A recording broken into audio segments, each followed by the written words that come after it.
तो किसी के परिवार का बेटा बेटी राजनीति में नहीं आ सकता, यह रोक नहीं लगाई जा सकती। मगर सब कुछ मेरा ही रहेगा। जैसे आपके परिवार का कोई व्यक्ति पत्रकारिता में नहीं आ सकता, ये रोक नहीं लगा सकती। न्यूज़ 24 चैनल नहीं ज्वाइन कर सकता, रोक नहीं लगा सकती। मगर परिवारवाद इसे कहेंगे, आप कहेंगे जिस दिन मैं एंकरिंग छोड़ूंगी, एंकर मेरे परिवार का ही बनेगा, यह है परिवारवाद। सर तो मैं वही तो कह रही हूँ आपसे। तो नहीं, फिर मैं आपसे एक और एक सेकंड में चलिए मैं अब सिंपल कर देता हूँ, सिंपल कर देता हूँ। सुनिए, आज 2025 है। आप में से कौन बता सकता है कि 2047 में जब अमृतकाल समाप्त होगा, भाजपा का अध्यक्ष कौन होगा? कोई बता सकता है? नहीं।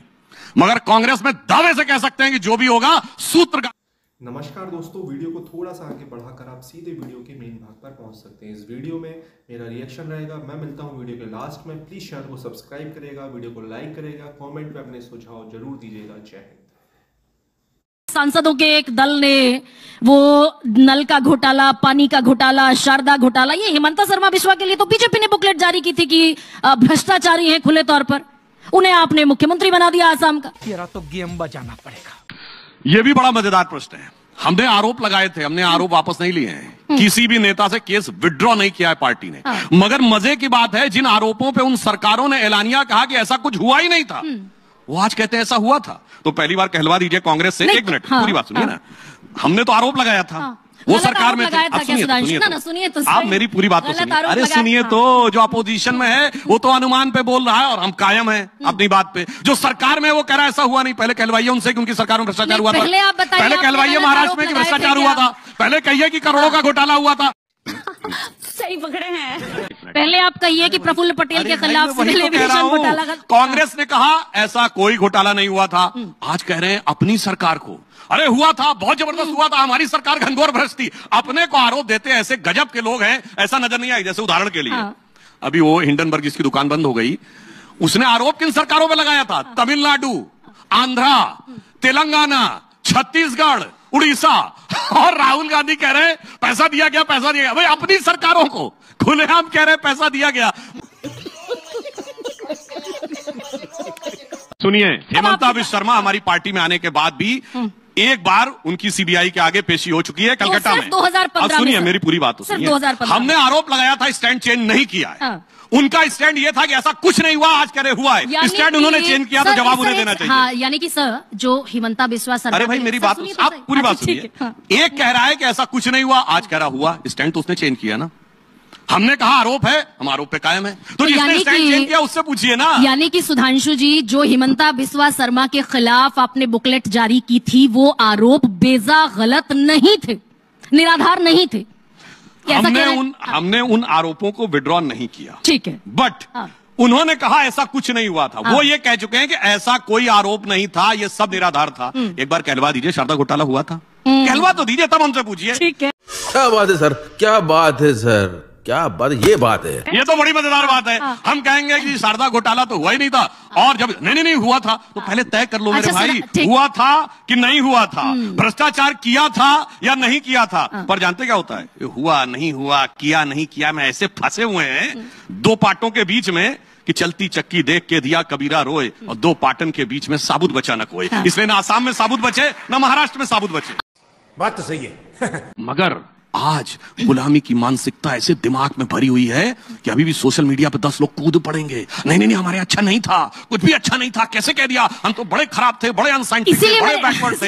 इसीलिए हम ये कहना चाहते हैं धारा प्रवाह बोलने वाले one of the handful spokesperson. उसका कारण यह है कि उनके दिमाग में एम फैक्टर घुसा हुआ है। एम फैक्टर क्या है? एम फैक्टर सर सुनिए, वो मैकाले, अब सुनिए Macaulay mindset of 19th century, Marxist mindset of 20th century, और कुछ भी आप सोच रहे होंगे तो आपकी बुद्धिमत्ता पे मुझे पूरा भरोसा है। अब एक एम फैक्टर पर आप ले आए सुधांशु जी। सवाल मेरा यह है आपसे कि प्रधानमंत्री नरेंद्र मोदी ने अपने लिए संसद के पटल पर एक टारगेट सेट किया, अब की बार 400 पार। ये आंकड़ा अटक कर 240 रह गया, ऐसा क्यों हुआ? अभी बदत है भाई, अभी बदत है। देखिए 63 सीटें कम, महाराष्ट्र में डेंट, हरियाणा में डेंट, बिहार में डेंट, उत्तर प्रदेश में डेंट। ऐसा है, हम लोग हमारी जनरेशन ने बचपन में जब क्रिकेट होता था तो कमेंट्री पहले रेडियो पे आती थी, टीवी पे कम आता था। 90 के दशक में टीवी पे आना शुरू हुआ। तो क्या होता था, शुरू में मान लीजिए 10 रन पे 2 विकेट गिर गए, उसके बाद हो गई 200 रन की साझेदारी, तो कमेंटेटर बोलता था एक समय था जब भारत का स्कोर 10 रन पे 2 विकेट था, पर वो कहानी अब बहुत पुरानी होती हुई। अब ये 6 महीने में इतना पानी बह चुका है, हरियाणा के कुरुक्षेत्र से लेके नासिक और रामटेक के महाराष्ट्र तक। अब मैं बताता हूं, ऐसा था काट की हांडी बार बार नहीं चढ़ती है। 2 कारण थे, भ्रम और एम, जिसकी वजह से लोकसभा चुनाव में हमारे लिए समस्या रही। अब भ्रम टूट गया है, सारे लोगों को समझ में आ गया है जिस आधार के ऊपर वो कहते थे ये आएंगे संविधान बदल देंगे वगैरह वगैरह। मोदी की लोकप्रियता कम हुई है क्या? देखिए, बड़ी मजेदार बात है कि 240 पाने के बाद लोकप्रियता कम हुई है, और 99 पाने के बाद अपार लोकप्रियता हो गई है। 6 महीने पहले एनडीए इंटैक्ट है, और इंडिया गठबंधन का क्या हाल है? इस दिल के टुकड़े हजार हुए, कोई यहां गिरा कोई वहां गिरा। सुनिए ना, मैं तो बड़ा फैक्चुअल सवाल पूछ रही हूँ। नरेंद्र मोदी की लोकप्रियता कम होने से आशय मेरा यह था कि बनारस की सीट से अगर अजय राय 4,20,000 वोट हासिल कर लें और प्रधानमंत्री नरेंद्र मोदी की जीत का आंकड़ा तकरीबन 1.5 लाख रह जाए, जो पिछली बार तकरीबन 4.5 या 5 लाख वोटों का था, तो ये बनारस ने बड़ा क्रूशियल स्थिति। और जिस लोकप्रियता का सवाल मैं आपसे पूछ रही हूँ, स्पेसिफिक पैरामीटर है क्या? बिल्कुल स्पेसिफिक जवाब देता हूं। श्री नरेंद्र मोदी जी 1,65,000 से जीते, ये हार के समकक्ष है। और अखिलेश यादव, ये हार के समकक्ष, ये विपक्ष का कहना है, ये हार के समकक्ष, ठीक है। और अखिलेश यादव जी अपनी खानदानी सीट से 1,72,000 से जीते, वो शानदार और ऐतिहासिक जीत है। गजब का नैरेटिव है ना? गजब बेइज्जती है। नहीं तो ये तो आपके अपने मंत्री कहते दिखे। उत्तर प्रदेश में अनुप्रिया पटेल ने बाकायदा योगी आदित्यनाथ को चिट्ठी लिखी कि पिछड़े वर्ग के और दलित वर्ग के लोग इंटरव्यू के अप्लाई करते हैं और बार बार नॉट फाउंड सूटेबल लिखकर वापस भेज देते हैं, और 4 बार नॉट फाउंड सूटेबल लिखते हैं और 5वीं बार फिर सवर्णों को नौकरी मिल जाती है, जनरल क्लास को नौकरी दे देते हैं। अनुप्रिया पटेल कह रही है ये तो। मैं पूरी बात बताना चाहता हूं तो आपको बेहतर समझ में आ जाएगा। देखिए, हमने 12 सीएम डिप्टी सीएम बनाए, उसमें 10 अलग अलग जातियों के। इन्होंने जो आज पिछड़ों की बात करते हैं, अलग जाति तो छोड़िए, अपनी जाति में अपने परिवार के बाहर किसी को नहीं बनाया। आज मैं दावे के साथ कहता हूं, अखिलेश यादव जी की पार्टी 5 सांसद कौन? अखिलेश भैया, डिंपल भाभी के 3 देवर। जाति की गणना हो गई संसद में पूरी, अब कहो परिवार की गणना हो गई संसद में पूरी, अब कहो जाति का जनगणना।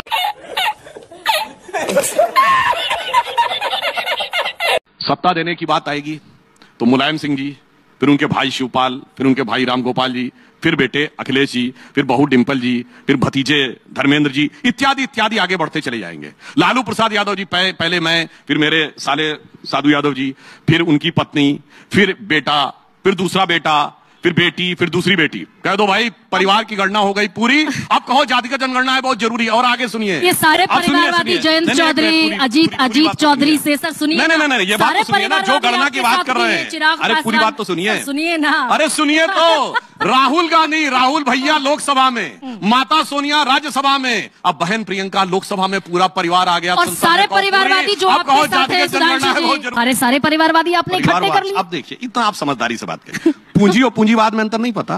पूंजी तो सबको चाहिए, अरे सैलरी चाहिए, पैसा चाहिए, बिजनेस चाहिए, पैसा चाहिए जिंदगी जीने के लिए। पूंजीवाद क्या है? सारी पूंजी मेरे पास रहे।